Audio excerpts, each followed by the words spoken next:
Nossa próxima apresentação agora é do professor João Nicolodi, que tem uma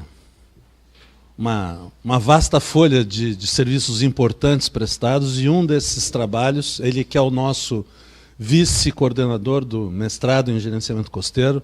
Os vices são muito importantes, todo mundo sabe. Então, E um desses trabalhos é exatamente, eu acho que depois da fala do Jaime fica claro, né, o papel estratégico da gente saber onde estão as áreas sensíveis para os cenários acidentais, e é exatamente desse trabalho, então, que nós vamos ouvir agora o professor Nicolodi falar. Bom dia a todos. Agradeço, antes de mais nada, ao Ícaro pelo convite de participar do workshop. Bom, a ideia vai ser apresentar principalmente os produtos desse projeto, né, que tem relação direta com o assunto debatido aqui no workshop, mas também contar um pouco da historinha de como que esse projeto se desenvolveu ao longo dos 4 anos, né, que a gente teve à frente dessa iniciativa, e muito em função, quando eu pensei no que apresentar, no início eu tinha pensado em apresentar somente os produtos, mas depois eu pensei, não, mas justamente o que o Ícaro e nós estamos buscando é como que a universidade pode se inserir, né, nesse processo da hidrovia como um todo, etc. E uma das formas de nós nos inserirmos, né, da nossa inserção, é justamente gerando produtos, gerando material que venham a subsidiar tomadas de decisão, no caso especificamente falando aqui de contingência a óleo, incidentes com óleo. Tá? Então vamos falar um pouquinho também do projeto. Ele é um projeto que foi, embora faça parte, deixar bem claro isso, ele faça parte da estratégia do Ministério do Meio Ambiente para contenção, contingência a derrames de óleo. Ele foi um projeto que foi financiado via CNPq, então é um edital de pesquisa, né, na qual a gente gera produtos que são aplicados. Nesse caso, fizemos uma parceria com a Universidade Federal do Rio Grande do Sul, lá em Porto Alegre, a URGS. Eu gostaria de deixar registrado os 3 laboratórios que participaram, que é o Centro de Estudos de Geologia Costeira e Oceânica, o SECO, o Centro de Ecologia da URGS e o Seclimar, que tem a sua estrutura no município de Imbé, no litoral norte. E nós aqui do Instituto de Oceanografia da FURG, certo? Esqueci, tem um negocinho. Como eu comentei aqui, financiado pelo Ministério do Meio Ambiente, via CNPq, tivemos a contratação de uma empresa também, principalmente para a questão de cartografia e gestão de banco de dados. Bom, em primeiro lugar, o contexto de que essa ferramenta, de que esse instrumento se enquadra. A Lei 9.966 do ano 2000 atribui ao Ministério do Meio Ambiente a responsabilidade na identificação, localização e definição dos limites das áreas ecologicamente sensíveis com relação à poluição causada por óleo, substâncias, etc. Então, é uma atribuição do Ministério do Meio Ambiente que, desde a promulgação dessa lei nos anos 2000, vem discutindo a especificação de normas técnicas para a elaboração do instrumento, ou seja, dessas cartas de sensibilidade a óleo. Isso aqui foi uma parceria com o Petrobras, com diversas instituições federais e também algumas estaduais, cujo produto foi essas especificações de normas técnicas, na qual nós, de certa forma, seguimos. Bom, mas antes de falar especificamente no produto, no projeto, no que a gente produziu, a gente tem que necessariamente falar de conceitos. E quando a gente, aqui mesmo nesse workshop, nas apresentações que eu pude participar, eu já percebi uma série de conceitos sendo utilizados, né, e que podem, não estou dizendo que causem, mas que podem vir a causar confusão. E a gente percebe isso tanto na gestão pública, quando a gente está lá na linha de frente, quando na hora de pensar um atlas, um mapa, uma carta, um relatório, onde a gente muitas vezes utiliza um conceito que pode, se ele não estiver muito bem definido, pode gerar algum tipo de confusão. Por exemplo, nessa área de contingência, a resposta a incidentes com óleo, se utiliza muito suscetibilidade, sensibilidade, vulnerabilidade, risco e perigo. Isso aqui dá para fazer botei aqui, ó, isso aqui dá para fazer uma sopa, uma salada de fruta conceitual. Então, assim, a gente deve sempre partir de uma definição clara sobre o tema. Lembrando sempre que não há, nesse caso aqui, um consenso único sobre esse tema. Eu não vou achar, por exemplo, vulnerabilidade, eu não vou achar um conceito que é utilizado no mundo todo como um conceito único. Então isso vai ter uma variabilidade imensa de conceitos, e o que cabe a nós é a definição clara no ponto de partida. O que é, no nosso caso específico desse projeto, sensibilidade ambiental, por exemplo. E claro, como eu coloquei aqui, não compreender esse conceito pode levar ao distanciamento cada vez maior ciência e gestão. Ou seja, eu vou lá, penso um produto com uma concepção teórica, pode ser a mais avançada do mundo, e ela simplesmente, na hora que vai ser utilizada pelo gestor, ela não é aplicável. Porque talvez não tenha existido essa discussão conceitual antes, que a gente considera muito importante. Ou seja, o fato... Bom, primeiro, não há consenso na definição. Ok, nós não vamos superar isso. Não é necessário buscar um consenso. É necessário buscar uma clareza. A não utilização da definição de um conceito, ela pode gerar incerteza na aplicação do instrumento. Quem trabalha na ponta sabe disso, e essa incerteza muitas vezes atrapalha a dinâmica de uma resposta, por exemplo. Gera desconfiança na aplicação de políticas públicas, no próprio sucesso das políticas públicas. Interpretações dúbias, e a partir do momento que eu tenho uma interpretação dúbia, isso pode gerar problemas de ordem jurídica muito grande.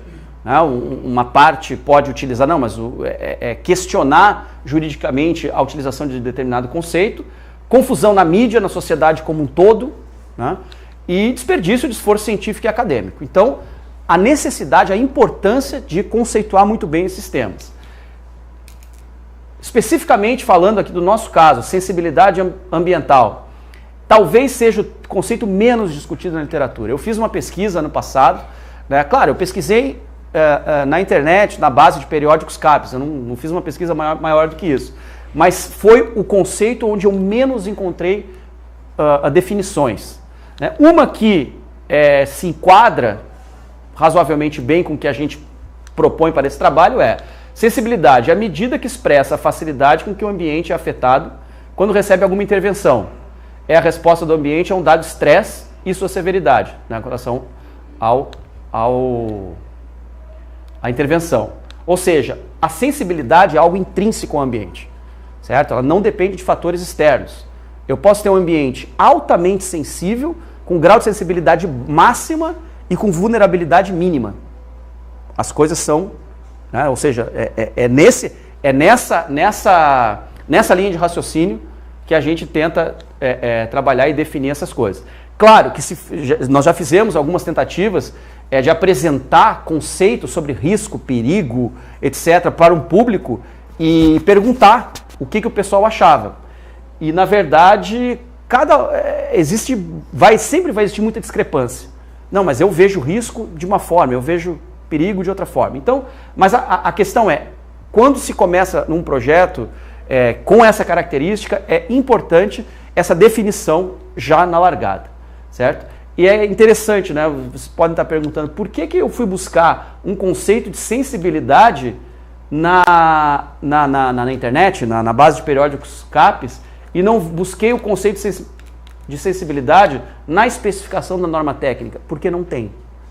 Não existe o conceito de sensibilidade na especificação da norma técnica que diz como fazer as cartas de sensibilidade. Nenhuma novidade.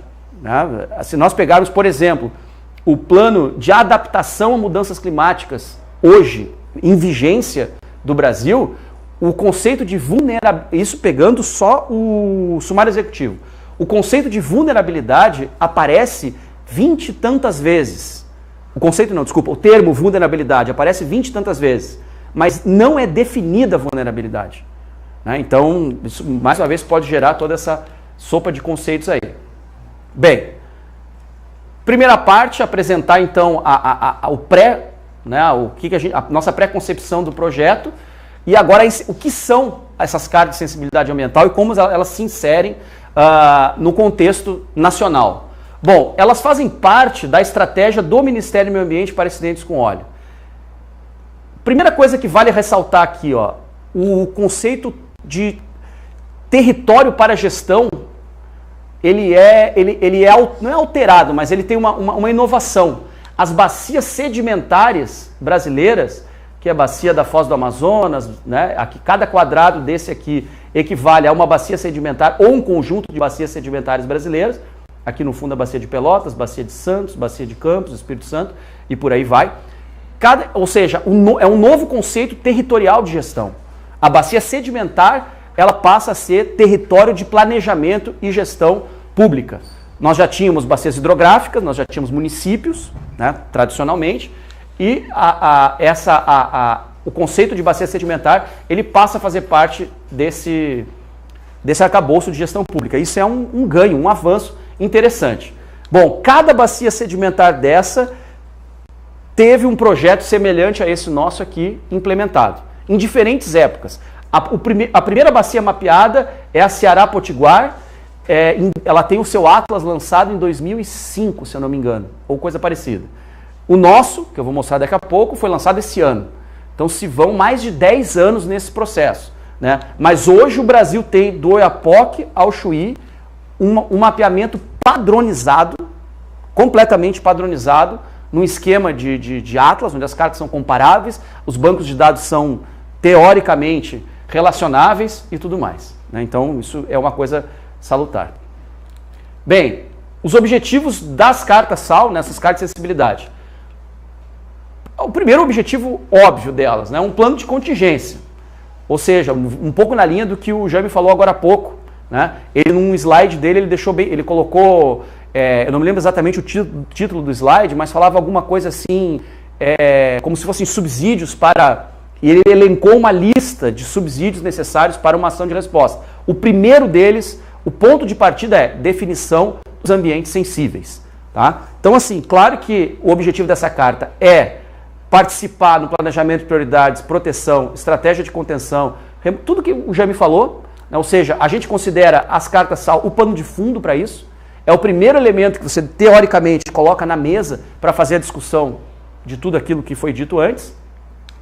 Especificamente nas operações de combate a derrames de óleo, aqui eu ainda estou numa fase de planejamento, uma fase de diagnóstico, uma fase pensando, e aqui sim, operações de combate a derrame de óleo propriamente dito, né? Ou seja, espera-se que as cartas sejam utilizadas, se não embarcadas a bordo, mas pelo menos no local onde a operação está sendo feita, né? Como um mapeamento de fundo.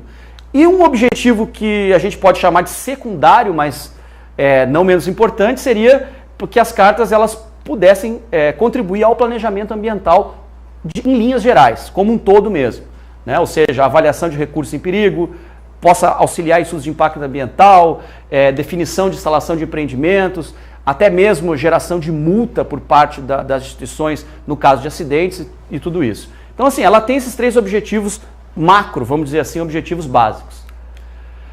Elas incluem 3 tipos de informações principais. Como já no próprio título, a sensibilidade da linha da costa, que é o mais importante. É importante também salientar, essa sensibilidade da linha de costa, ela é mapeada em 2 dimensões, ou seja, ela não é um mapeamento de área. Nós não temos áreas sensíveis, nós temos a linha, ou seja, se pensa exatamente no toque da mancha de óleo na costa, né? Então, se eu vou ter a costa mais sensível, no caso de um manguezal, de um marisma, ou menos sensível no caso de um muro, por exemplo, né? Então, assim, nós não temos áreas sensíveis, nós temos uma linha de sensibilidade. Bom, outros tipos de informações, os recursos biológicos e usos humanos desses recursos, né? São criados, depois eu vou mostrar um pouco mais aqui, ícones que são padronizados, né? Como eu falei, no mapeamento do Brasil todo, para que essa informação seja utilizada. Bom, essas cartas devem atender todos os níveis de derrame de óleo, desde grandes vazamentos até localizados. Para isso, existe um contexto, vamos dizer assim, cartográfico dessas cartas, possam atender ou pelo menos dar suporte para o atendimento de vazamentos de 3 níveis. O primeiro são as cartas estratégicas, ou seja, é a carta regional, a bacia marítima toda. Nosso caso aqui, a bacia de Pelotas, para fins de carta-sal, ela começa, ou termina, né, mas ela tem os seus limites, na Cabo de Santa Marta até o Chuí, considerando o sistema Patos-Guaíba. Não considerou a Lagoa Mirim, justamente, e eu me lembro que nos workshops de discussão que a gente teve, foi discutido, vem cá, a gente deve considerar o canal São Gonçalo e Lagoa Mirim também nesse mapeamento ou não? E a discussão era, não, mas não tem hidrovia. Puxa, mas já teve.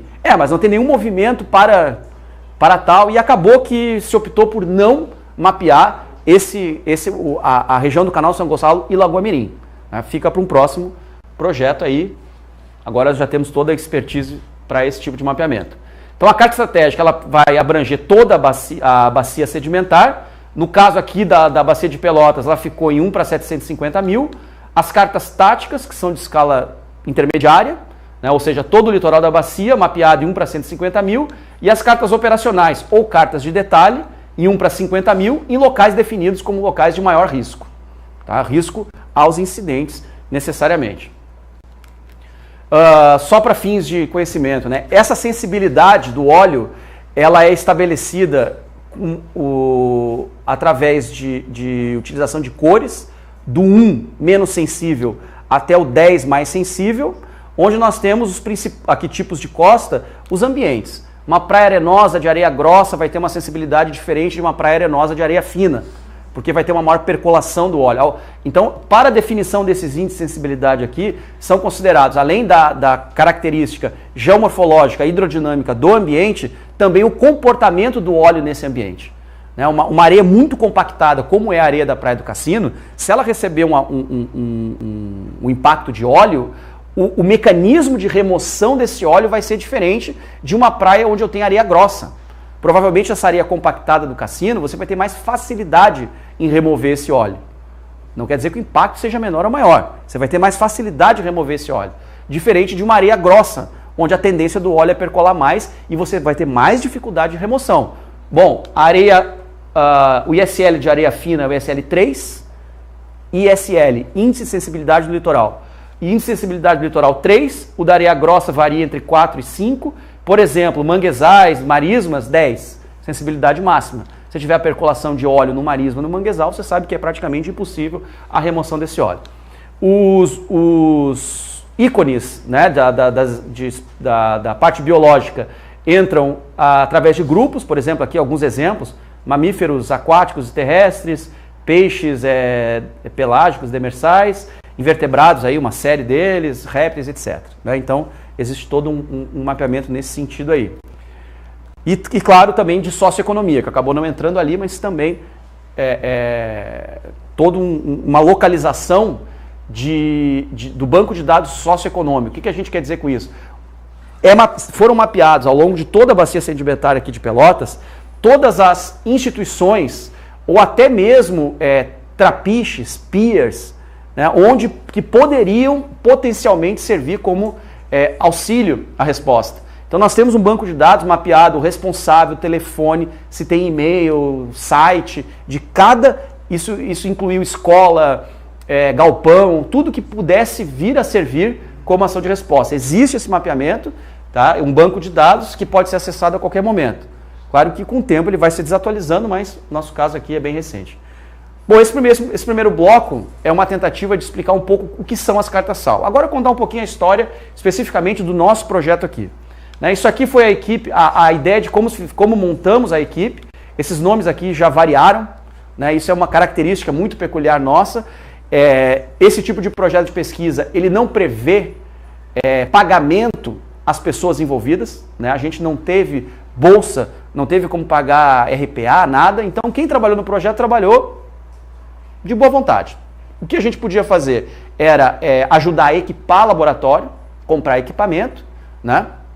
E não muito mais do que isso. Então, quem participou por livre e espontânea vontade, pelo interesse mesmo.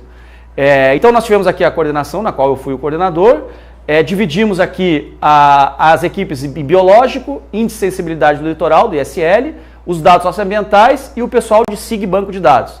Né? Então a gente sempre chamamos aqui ponto focal FURG, ponto focal URGS. E por aí, e no caso dos 3 grupos, isso seguiu igual. Com variações de nomes, como eu falei, ao longo do tempo. Bom, fizemos, em primeiro lugar, um campo piloto para treinar as equipes na metodologia. Nós utilizamos o Parque Estadual de Itapuã, lá próximo a Porto Alegre, são 60 e poucos quilômetros de Porto Alegre, onde nós ficamos 15 dias ao todo lá. Trabalhamos 7 equipes, num total de 38 pessoas. Tá? Então nós, na verdade, mapeamos essa região, mas treinando o uso de equipamentos, principalmente como é que a gente fez o sistema de transmissão da informação e tudo mais, né? com as determinadas equipes aí.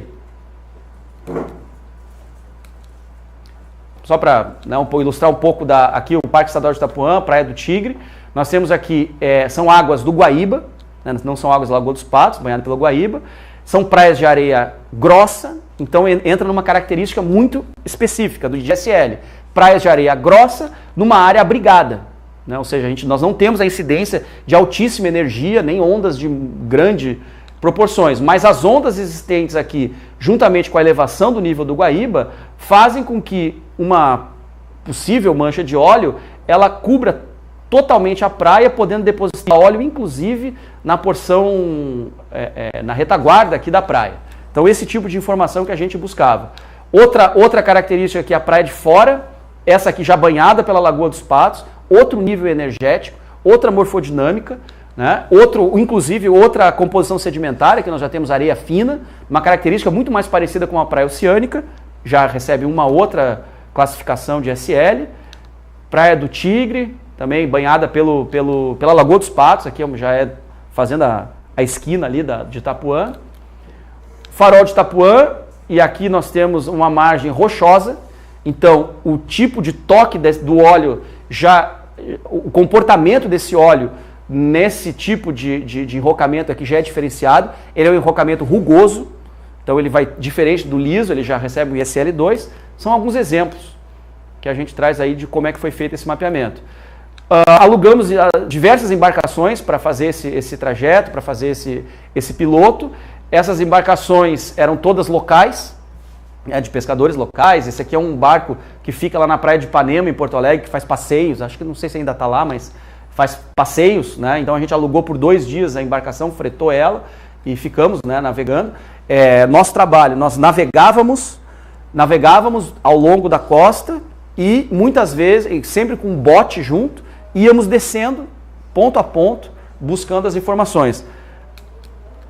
Outra embarcação que foi alugada, o Farol de Itapuã 2, também no caso aí do nosso glorioso barquinho. O pessoal embarcando também na praia, aqui é a praia de Ipanema, em Porto Alegre, embarcando até o Travessia. Foram muitas equipes aqui, professores, alunos, o começo do trabalho. Idem. Bom, aí depois começamos a fazer um mapeamento específico de toda a região. Delta do Jacuí, fizemos expedição específica, alugamos outra embarcação. Né? Então aí, essa embarcação de pescador nos permitia navegar em todo o delta, muito próximo à margem, né? A gente podendo estar em loco lá e verificando todas as questões de sensibilidade. Esse mapeamento ele avançou até o canal Santa Clara, ele vai então até o polo petroquímico do Triunfo. Tá? Então a gente foi até o canal Santa Clara, lá não pode entrar porque é particular, mas conseguimos chegar até a margem dele. Esse trabalho aqui fizemos ele em 2 dias. Né? Aqui, por exemplo, aqui é a cidade de Porto Alegre, a igreja, que eu não me lembro o nome agora.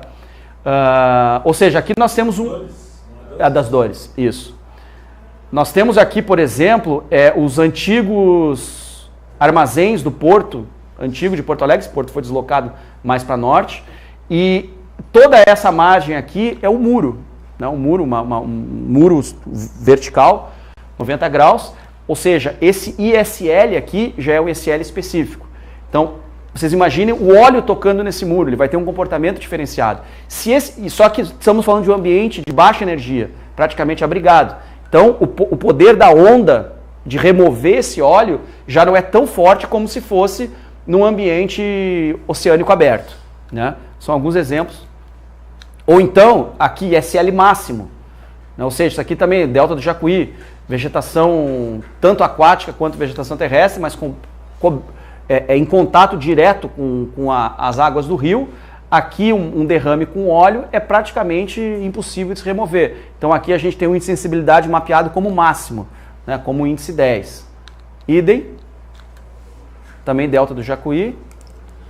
Algumas situações peculiares, né, ali no Delta do Jacuí nós temos mansões, casas, né, de alto poder aquisitivo, onde as margens foram completamente alteradas, muitas vezes para a construção de piers ou para que fossem transformadas numa, tipo uma prainha.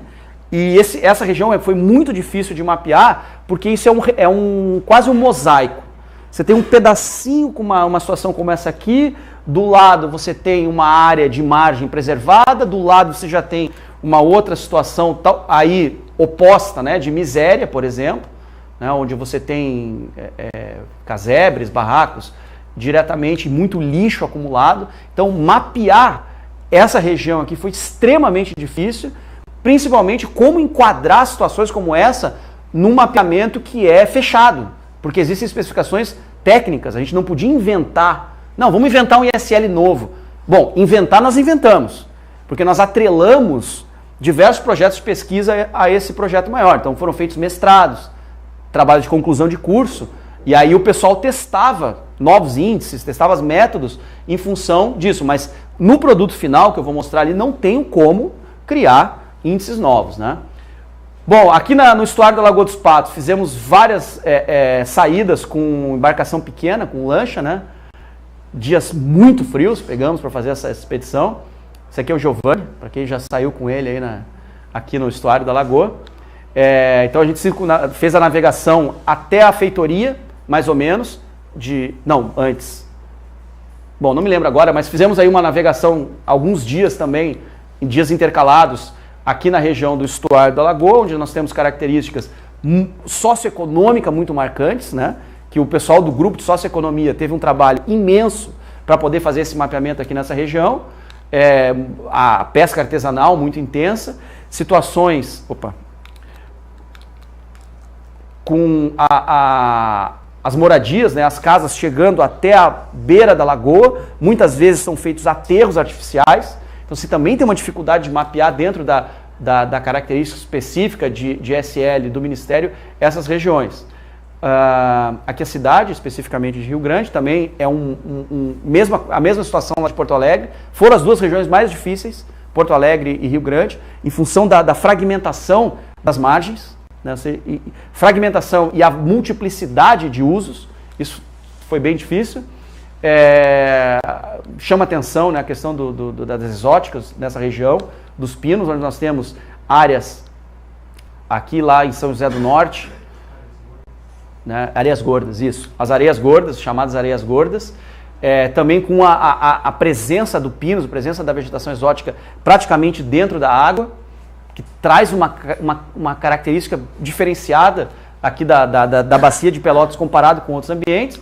Uma área industrial muito forte, um polo naval, né, intenso, construção de plataformas, etc., que também gerou uma dificuldade de mapeamento muito grande.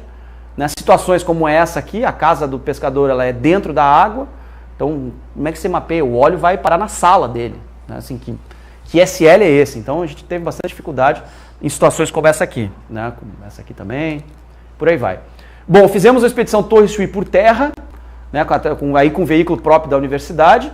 A gente tem uma tendência, mas para o litoral do Rio Grande do Sul é tudo a mesma coisa, de Torres até o Chuí é tudo igual. Não é tudo igual, e não é tudo igual até mesmo do ponto de vista sedimentológico, do ponto de vista de mapeamento. Né? O mais óbvio Bom, como é que fazíamos o levantamento? Parávamos de tantos em tantos quilômetros nas praias que eram muito homogêneas, ou quando havia uma necessidade específica. Aí, bom, tem todo um procedimento de recolher material, fazer análise, etc. Né? Fizemos aí em 2, 3 dias por aí essa expedição. E claro, evidentemente, a região de Torres ela tem toda uma característica própria, um ISL próprio, né, em função de um espaço diferenciado, né, como sabemos que é.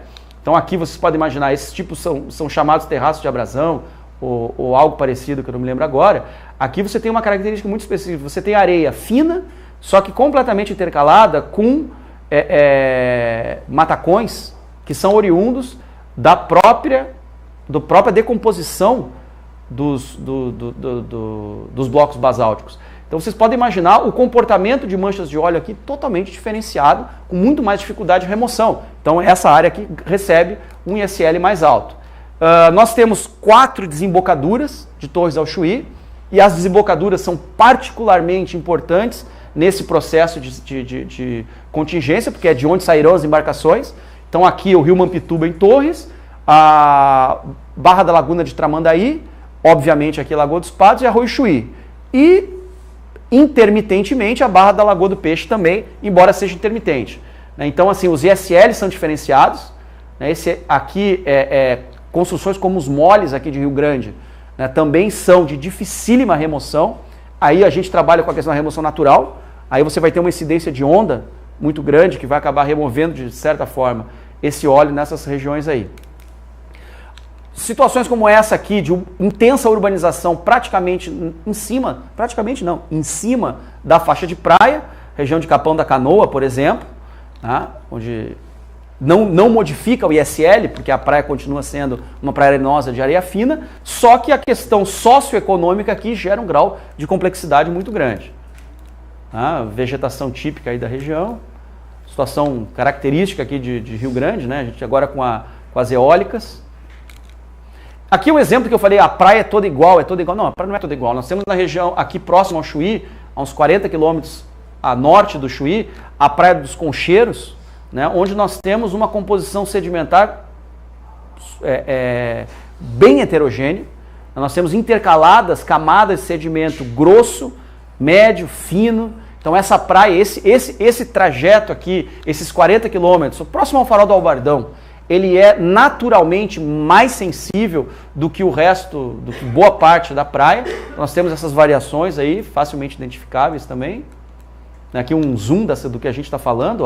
Nós temos aqui camadas de areia fina intercaladas com areia grossa, areia média e por aí vai. Claro que em função da hidrodinâmica natural do lugar, você tem esse tipo de deposição, mas que onde o comportamento do óleo vai ser diferenciado também. Então a mesma ação de resposta ela não pode ser pensada de uma forma homogênea, por exemplo, para as praias do Rio Grande do Sul. A gente tem as suas heterogeneidades. A Barra da Lagoa do Peixe, quando estivemos aqui, a barra estava aberta, então, o que dificultou bastante, inclusive, nosso deslocamento todo, que é uma região que a gente sabe extremamente rica em biodiversidade, e por isso uma área também que merece atenção. Aqui um exemplo de uma escarpa gigantesca de uma duna frontal, em função da passagem de um evento.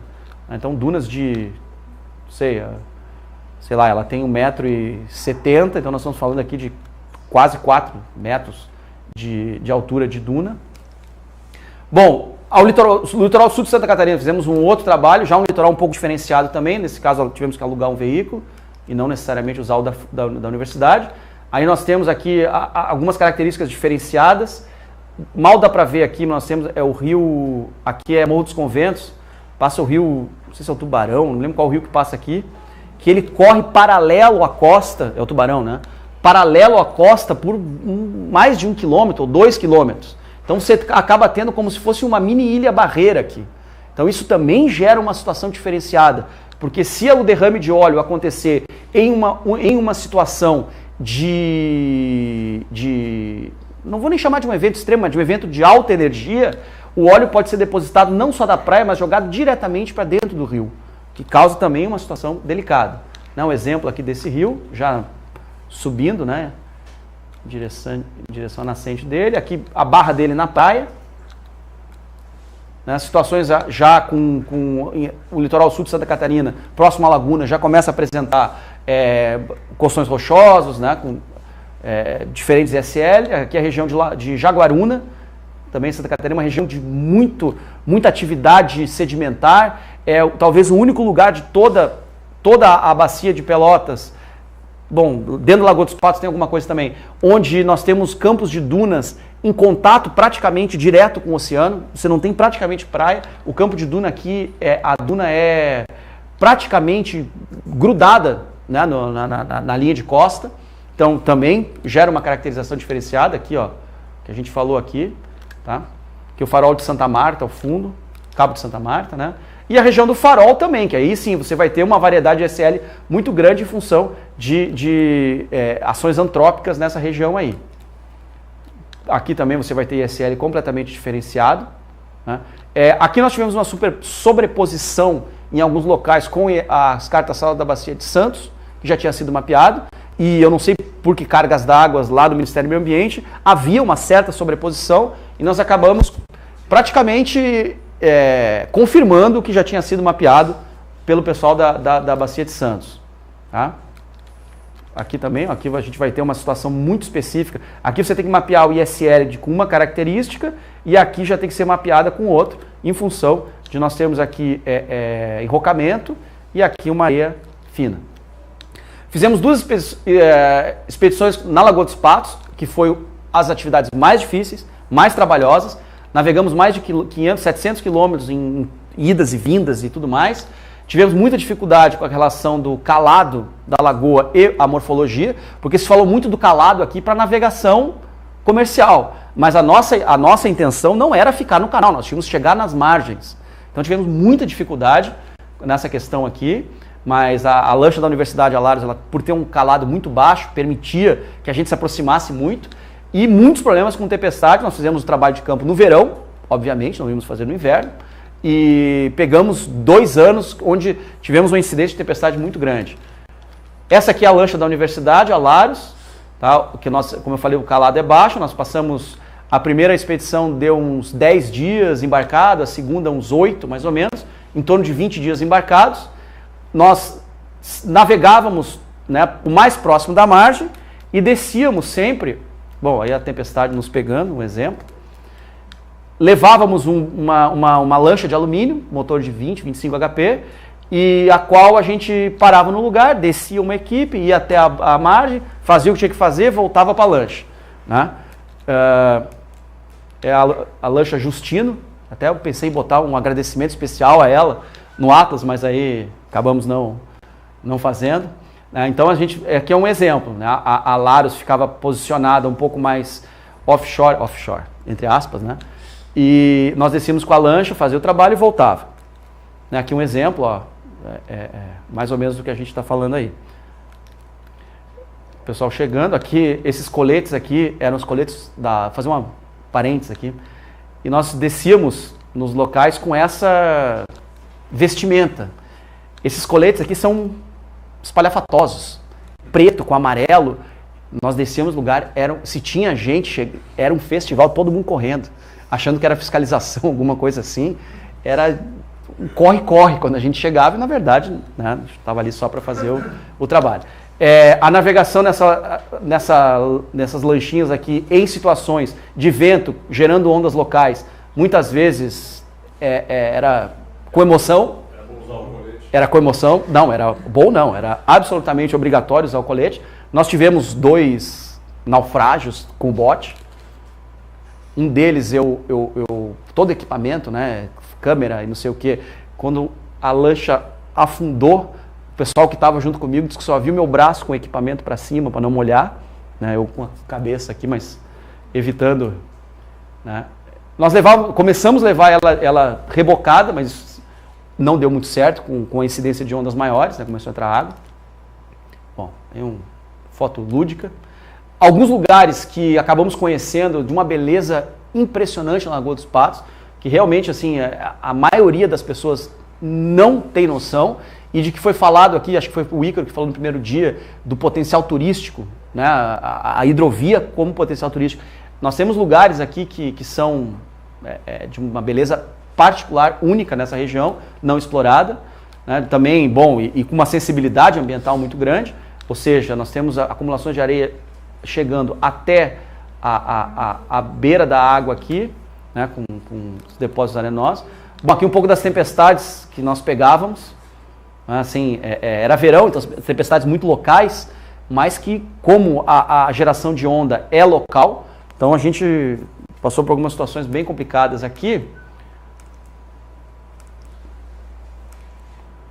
Inclusive, aqui, até o dia do naufrágio total do pobre do Justino, né? E o motor de polpa do colega nosso, professor Lauro, a pique também, né? Então nós simplesmente sinalizamos a embarcação, fugimos da tempestade e no outro dia viemos, resgatamos ela, né, e conseguimos continuar o trabalho, trocamos de motor e continuamos o trabalho com a mesma embarcação. Bom, as principais dificuldades, né? A questão da logística de campo.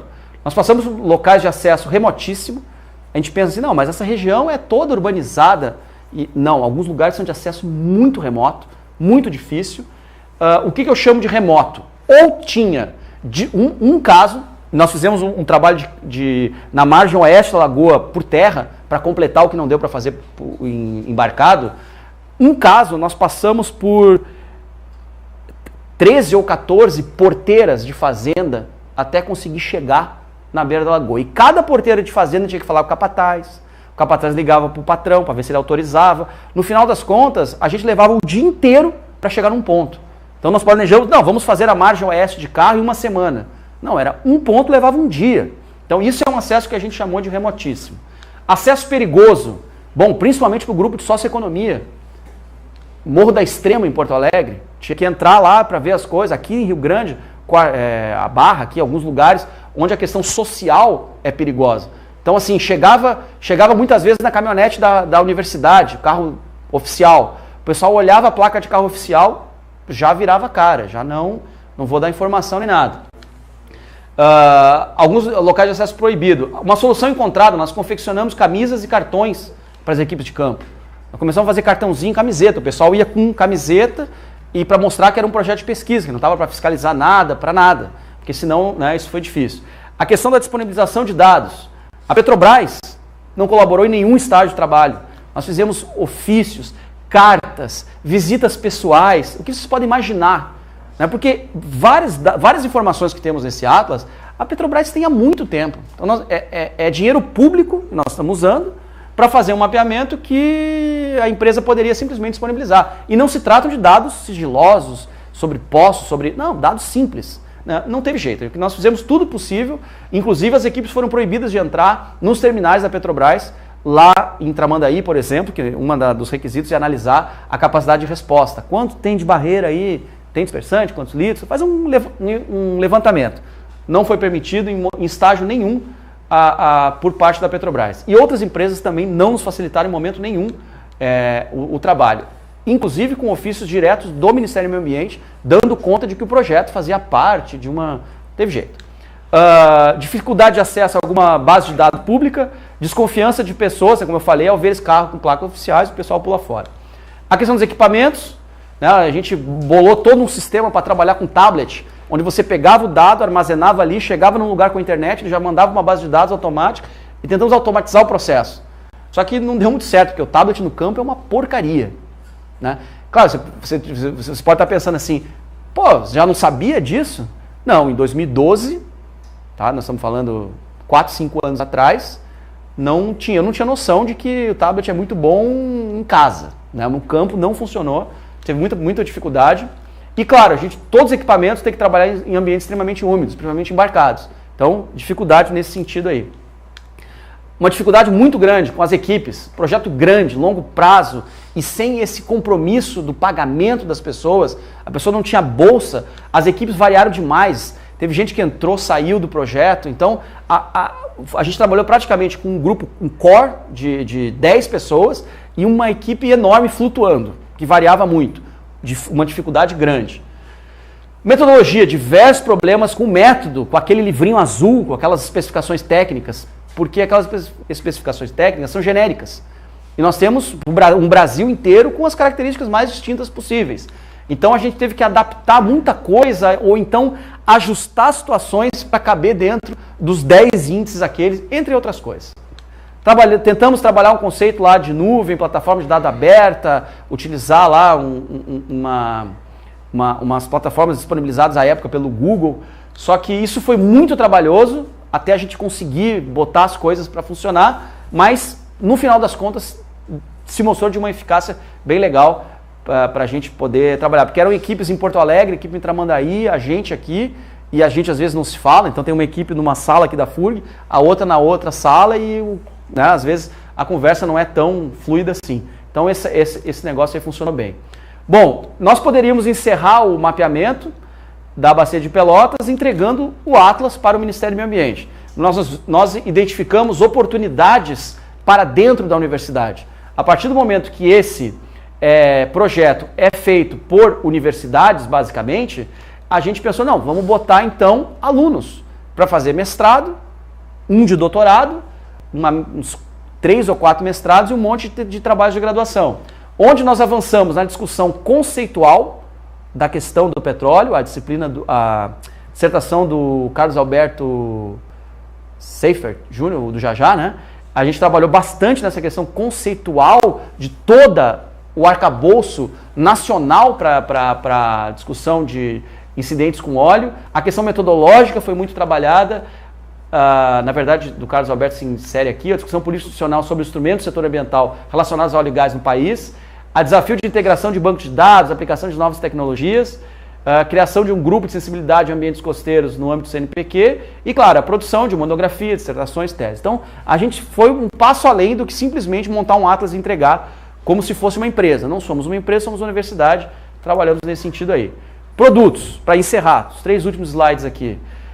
O Atlas, eu trouxe aqui, vou até fazer um... Só para... Todos são. Isso aqui não foi lançado ainda, né? O Ministério do Meio Ambiente não fez o lançamento oficial. Eles ficaram prontos agora em fevereiro. Então, realmente... Não, isso aqui eles já estão direcionados. Pô, os caras que vão usar, né? ICMBio e FEPAM. Então, bom, ele vem numa caixa, e essa caixa aqui não é simplesmente um frufru, vamos dizer assim. A intenção dessa caixa com tampa é manter tanto o Atlas quanto as cartas juntos para que possam ser utilizados em campo, né? Ou seja, uma forma de uma certa proteção. Então, assim, o primeiro produto é o Atlas, né? Ou seja, é uma explicação, uma caracterização dos ambientes, lista de tabelas, etc., né? As cartas também, as operacionais se encontram aqui, nas cartas operacionais. Ou seja, aquela de escala 1 para 50 mil, elas não foram produzidas à parte, elas estão aqui dentro. Bom, um CD também com todo o material em PDF. Tá? O que eu fiz com o negócio aqui? Aqui. Bom, banco de dados geográficos, na verdade um banco de dados relacionado a SIG, né, um banco de SIG, onde nós temos o recurso aqui, por exemplo, socioeconômicos. Não dá para ler, mas aqui eu tenho o PIR do seu José da Silva, o telefone dele, se ele tiver um e-mail, alguma coisa para ter um contato com a pessoa, e esse dado aqui, ele tem um número na carta, e esse número é encontrado na carta, exatamente o local desse PIR. Tá? Dá um exemplo aqui, ó. Essa aqui é uma carta tática, tá? Ó, o layout dela é mais ou menos esse aqui, e aqui nós temos os ícones, ó, de socioeconomia, especificamente em TAPES. Aí ele tem o número 17, sei lá, o 22. Eu vejo aqui na legenda, né, o que ele é aqui, o que ele significa. Camping. Um camping, aí eu vou, 17 eu tenho na lista o nome do camping, o telefone do camping, o contato do cara do camping e as demais informações, né? As informações biológicas, nesses quadrados aqui de ocorrência da área, também são vinculadas a esse banco de dados. E o mais importante de tudo é a linha de costa, que ela vai mudando a coloração dela de acordo com aquele ISL que a gente mostrou ali de 1 a 10. Né? Esse mapeamento aqui, ele é um mapeamento, ele é aprovado pela CONCAR, pela Comissão Nacional de Cartografia, e ele passa a fazer parte do mapeamento oficial brasileiro, a partir do momento que ele não é um produto nosso, da universidade. A universidade simplesmente desenvolveu, mas é um produto do Ministério do Meio Ambiente que faz parte dessa estratégia maior que a gente comentou aí. A carta estratégica também, só para mostrar ela aqui, ó. Se eu pego ela de cara aqui. Que é a carta que envolve toda a bacia.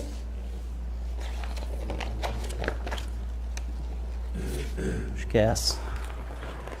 Onde há uma simplificação, ou seja, estratégica, o nome está dizendo, é uma simplificação do próprio índice de sensibilidade, né? Ou seja, onde você consegue enxergar ali do Cabo de Santa Marta ali em cima até o Chuí as informações específicas, mas é claro que do ponto de vista mais simplificado. Eu não consigo botar um conjunto de informações muito denso nessa carta que, evidentemente, contaminaria, cartograficamente falando, esse produto aí. Por fim, estratégica, a carta tática, casualmente foi aquela mesmo que eu mostrei, aqui região de Porto Alegre. Vocês podem ver aqui como há uma alteração de cores muito intenso aqui nas margens, né, na região de Porto Alegre, ou seja, é o ISL variando, ISL 1, ISL não sei qual 3, 4, 5, ele vai variando muito aqui. Essa região do delta, praticamente toda ela, ISL 10, praticamente toda ela, né, e por aí vai. Nas informações, aqui as informações biológicas, rosa de ventos médias, tem informações correntes oceânicas, informações oceanográficas básicas também fazem parte desse contexto aí. E um exemplo de carta operacional agora sim, né, num zoom de 1 para 50 mil, aqui eu tenho a cidade de Rio Grande, uma complexidade também de ícones socioeconomia, e ainda tiveram que ser simplificados, porque tinham muito mais, né, não teve como exemplificar tudo, representar tudo. São José do Norte também, tá? Uma articulação das cartas para uma composição de algum mosaico, né? Ou seja, num grau de zoom muito maior, com as definições dessas linhas de ambientes mais sensíveis ou menos sensíveis. Bom, era o panorama que eu queria ter passado. Por exemplo, essas informações estão disponíveis? Bom, eu só não divulguei mais porque o pessoal do MMA pediu para esperar um pouquinho, porque eles estão vendo lá se vão fazer um lançamento, alguma coisa assim, né? Então, assim, a gente não está fazendo uma ampla divulgação em função disso. Mas os PDFs todos estarão disponíveis no site do Ministério do Meio Ambiente, e assim que o Ministério liberar, a gente fez um site do projeto aqui, ó, que na verdade era um site muito mais para os membros do projeto mesmo, do que para divulgação, mas no final das contas acabou que o site virou um site mais de divulgação, e a gente vai botar esses documentos em PDF no site também, assim que o Ministério do Meio Ambiente der o aval. O banco de dados, propriamente dito, ele também é um produto, né, obviamente encaminhado ao MMA, e que assim que for possível também vai estar à disposição. Eu não sei se vamos conseguir botar no site pelo tamanho, mas ele vai estar comigo à disposição, né, quem quiser, não tem restrição nenhuma. Uma prerrogativa desse tipo de mapeamento para todo o Brasil é o dado 100% disponível, não tem nenhum dado que vá ficar guardado em gaveta. E qualquer coisa, meu e-mail aí para maiores informações. Agradeço a atenção.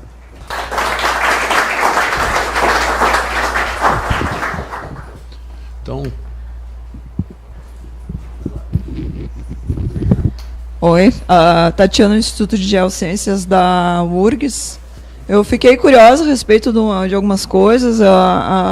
Chegou até a dar o exemplo ali do camping, né, em TAPS, mas quais foram os indicadores socioeconômicos que foram levados em consideração? Se foi padrão de moradia, a existência só da feição em si, essa era uma das coisas.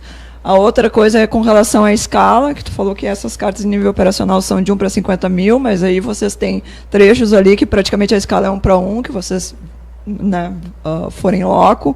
Mas imagino também que em outros trechos essa escala não pôde ser mantida. Como é que vocês trabalharam a questão da escala? E a terceira é se visitantes queridos da casa têm acesso depois ao Atlas no meio físico. Bom, primeiro com relação a indicadores socioeconomia, não foram utilizados indicadores nenhum. Tá? A metodologia não prevê, por exemplo, o índice de sensibilidade, ele não aumenta e nem diminui em função de socioeconomia e nem de biologia. Isso é uma das críticas nossas ao método.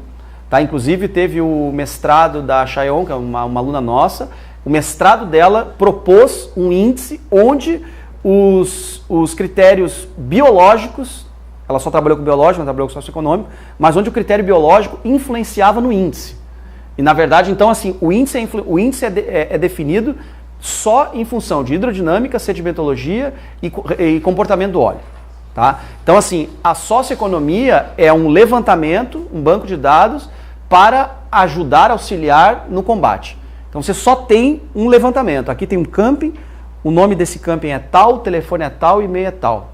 Se está num perrengue lá na hora de fazer a ação com resposta, vai lá, tenta entrar em contato com o camping para poder utilizar ou não. Não existe o indicador aumentando ou diminuindo o índice. O que nós consideramos uma falha do processo, mas ao mesmo tempo, quando nós vamos discutir com os gestores mesmo, com o pessoal da ponta, eles falam uma coisa que é muito pertinente, que é, se eu começar a colocar índices e indicadores para dentro desse negócio aqui, vai ficar tão complexo que ele vai perder a função de ser pragmático, fácil e rápido.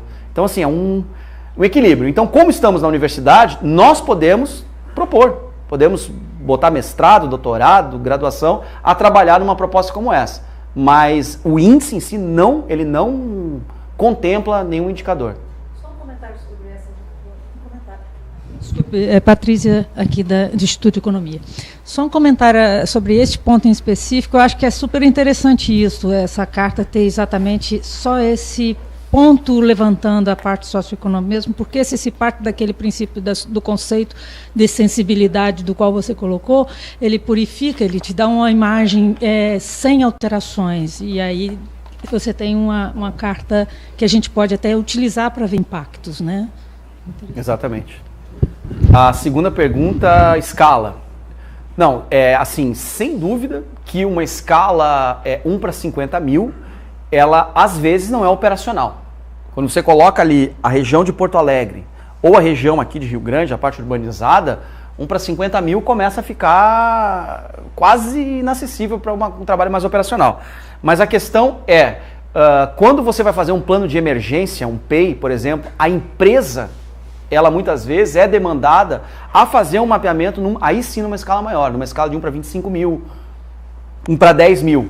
Mas como isso aqui faz parte de vamos dizer assim, vou usar um termo mais comum, de uma coleção, digamos assim, do MMA sobre sensibilidade a óleo em todo o Brasil, então assim, não haveria condições quase, não técnicas, mas do ponto de vista gerencial, para você escolher todos os lugares mais sensíveis do país e fazer um mapeamento de 1 para 10 mil, por exemplo. Então, se optou por uma escala 1 para 50 mil, que é compatível com as maiores bases, a maioria das bases do IBGE, 1 para 50 mil, onde você consegue partir para uma ação de resposta. Se for o caso de um aprofundamento maior, espera-se que esse aprofundamento maior exista no plano de emergência individual, no PEI, de determinada empresa. Então, espera-se, por exemplo, que no licenciamento, o órgão ambiental exija, olha, o seguinte, no licenciamento, você vai ter que fazer um mapeamento 1 para 25 mil, 1 para 10 mil, seja lá o que for, para essa região. E a terceira, sim, está contemplada com exemplares. Carla Lobato, do PPGC. Eu queria saber se vocês, a partir de toda essa compilação de dados, né, existe uma previsão que isso seja feito de uma forma de um aplicativo ou algum site em que filtros sejam colocados e no momento em que aconteceu, consiga se observar mais diretamente. Olha, eu preciso saber esse ponto, essas cartas todas, se a gente consegue acessar de uma forma mais prática, porque eu imagino que tudo isso que a gente falou do gestor, ele tem que ter a facilidade do acesso. Então, nem todo mundo vai conseguir ter em mãos toda essa documentação, né? Excelente pergunta. Na verdade, assim, o próprio MMA, a gente sabe que uma das ideias deles, digamos assim, o próximo passo desse arcabouço de sensibilidade, de mapeamento, é partir para ferramentas, plataformas mais nesse sentido aí. Nós tivemos aqui na FURG o início de um doutorado, que infelizmente o candidato começou, mas teve que sair, não terminou, que ele iria propor exatamente isso. Esse ISL que nós trabalhamos aqui, ele é o ISL estático, né? E a ideia desse doutorado era o cara fazer o ISL dinâmico, ou seja, qual é o ISL? Não. É como está o ISL de determinado lugar.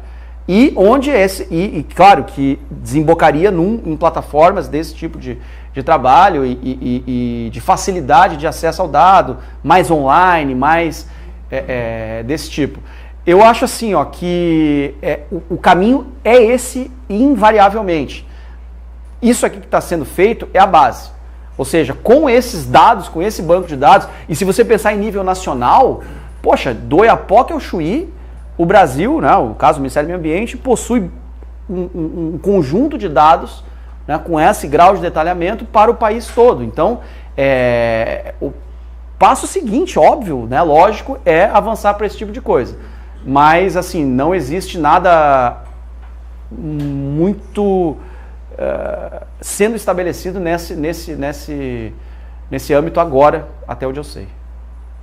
Só para complementar essa pergunta, o governo federal tem a Infraestrutura Nacional de Dados Espaciais, né, uma diretiva do governo federal que prevê que todos os órgãos do governo disponibilizem informações semelhantes a essa. Então, já existe dentro do site da INDE um catálogo de dados geoespaciais. Alguns carta-sal do Brasil, alguns projetos já estão lá dentro, né? Eu espero que rapidamente o MMA possa assimilar isso e disponibilizar na INDE como plataforma. Mas o principal é que hoje a gente já encontra uma série de material cartográfico que há alguns anos atrás era praticamente impossível de se descobrir, né?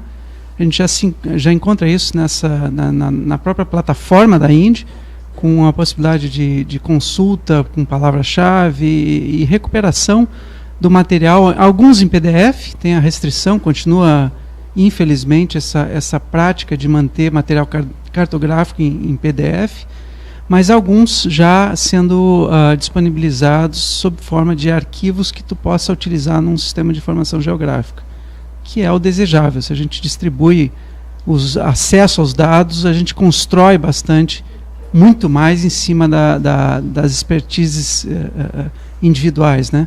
Esse aí, por exemplo, é um trabalho base que pode ser construída muita coisa em cima dele, inclusive dissertações, teses e assim por diante.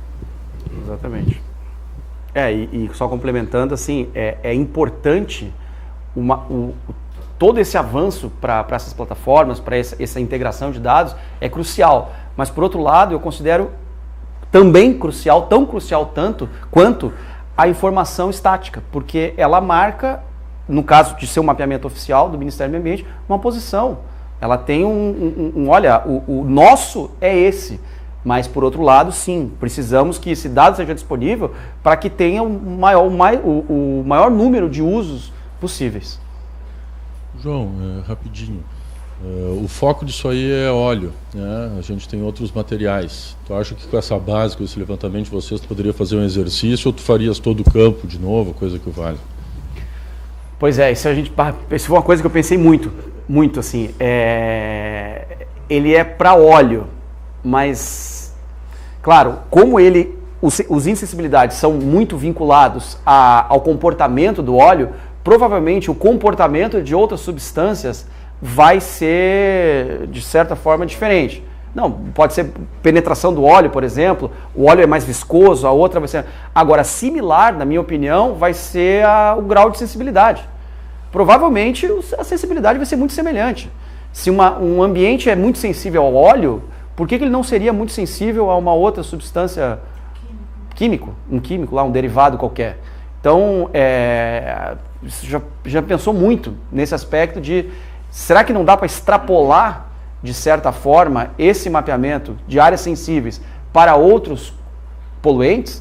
Na nossa opinião, dá. Mas, realmente, você teria que fazer uns testes aí no sentido de estamos falando de que substância necessariamente o comportamento dela vai ser diferente, embora eu não veja muita diferença entre um local que é sensível a óleo, ele não vai deixar de ser sensível a outra substância, né?